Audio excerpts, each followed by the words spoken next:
Assembling your WE100. When you get the WE100 sharpener, it's going to come to you in 3 components.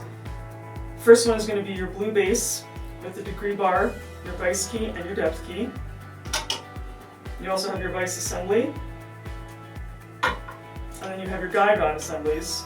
And they're going to consist of a thumb screw, an L bracket, a ball joint, and then the guide rod itself.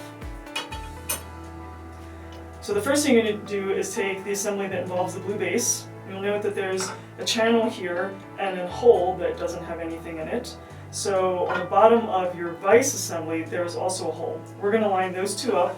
You'll notice this vise fits neatly inside the channel. I'm going to flip the whole thing over. I'm going to take my 1032 socket cap screw into the hole in the bottom of the degree bar, match it up with the hole in the bottom of the vise.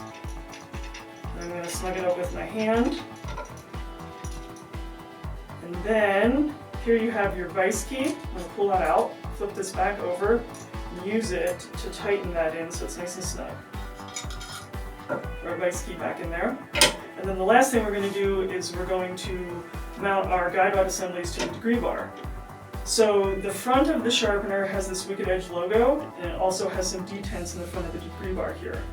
So we're going to take our guide rod assembly.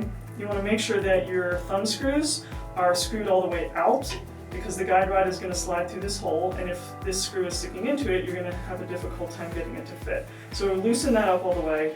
Then we're going to take the L bracket and this L shape that's here.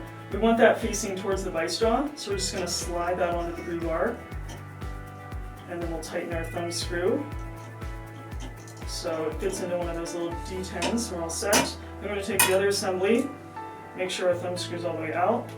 Again, we're making sure that this L shape here is facing towards the vise. I'm going to slide that on, and we'll slug that one down as well. And there's your WE100 sharpener assembled.